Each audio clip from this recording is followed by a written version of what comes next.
Hi, class, and welcome to Lesson 9. We're going to be wrapping up our unit on budgeting this week.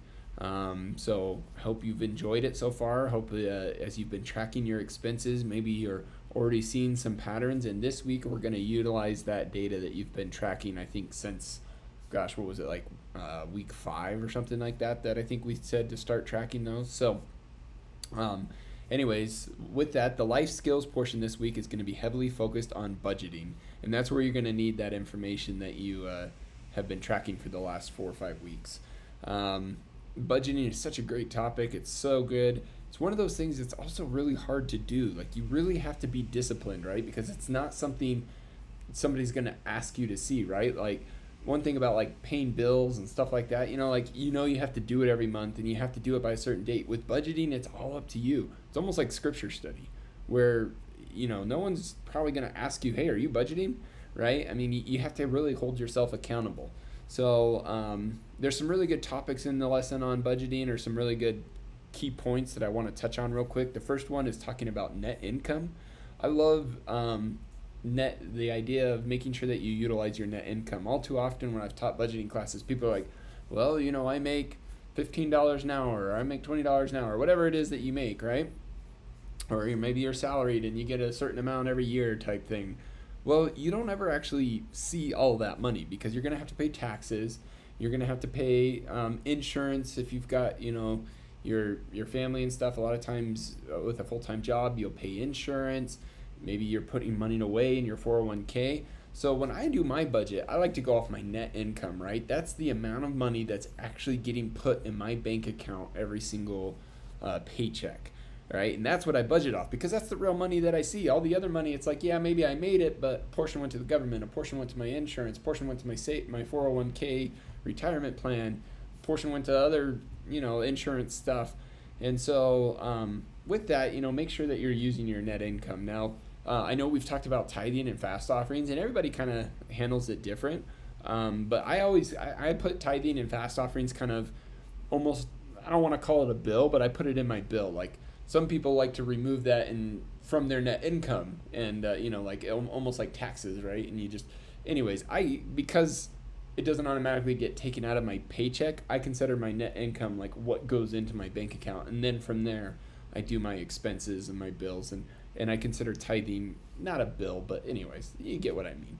So with that, now here comes the next topic that's really good on when you're budgeting and you're setting your goals for your different categories. That is the difference between fixed and variable expenses. A fixed expense is something that's not going to change month to month, right? Like your cell phone bill, that's probably the same every month. Your house payment's the same every month. There's internet fees, there's a car payment, things like that. It doesn't matter, every month it's going to be the same amount.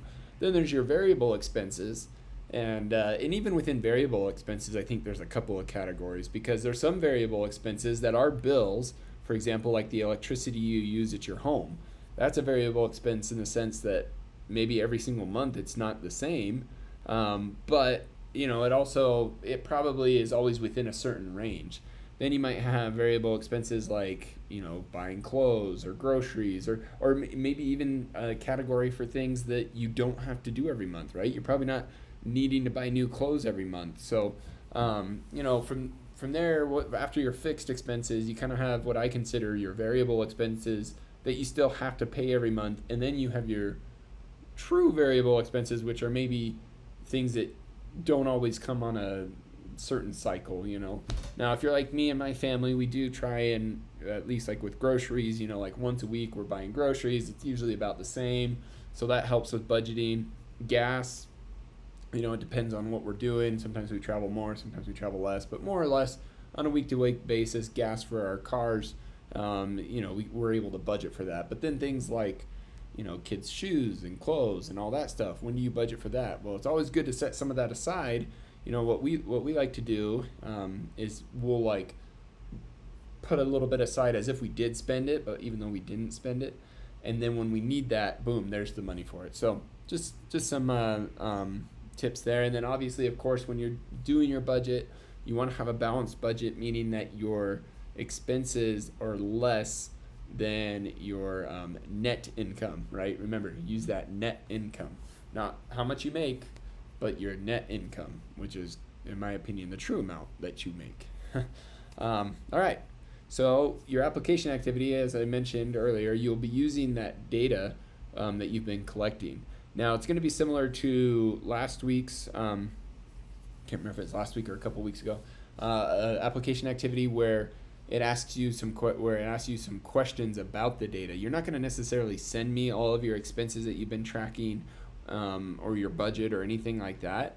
You're going to do that in a separate sheet in Excel, but then you're going to fill out kind of a questionnaire again, and you're going to send that to me. And that's what I'll be grading this week, kind of asking questions, like, did you track your expenses? Did you set a budget? What are some things that you learned? Is there something that you can take out, right? Is there something you maybe are spending money on that you realized over the last 4 weeks, like, oh gosh, man, if I go out to eat 3 times a week, man, that's like $30 a week. That's like $100 a month. Whoa, I'm spending that much and going out to eat. Oh, maybe I could go out to eat once a week type thing. So just little insights that maybe you've learned from tracking your expenses. And that's it for life skills and the budgeting. From there, in the writing, we're going to be continuing. Talking about our informative essay, and this week we're going to really focus on formatting. And I like this. This is such an important topic because formatting of a paper can play a huge part into how well a paper reads. If somebody gave you a paper and it's just column to column of words and there's no indentations or paragraphs or any things like that, it gets really hard to read, right? It's hard to follow along. So this week we're going to be talking about that. What's good formatting? How should you set up your paper when you send that in? And then and that's going to be key for when you turn in this essay next week. The writing practice this week isn't going to be actual writing. It's actually going to be taking a quiz on formatting. So take a look out for that. Last but not least, our math, we will be continuing with fractions. I know you're probably getting tired of them, but they're such an important thing, and they're a good concept to learn. It's me dealing with fractions, learning how to add and subtract and multiply and divide and work with them.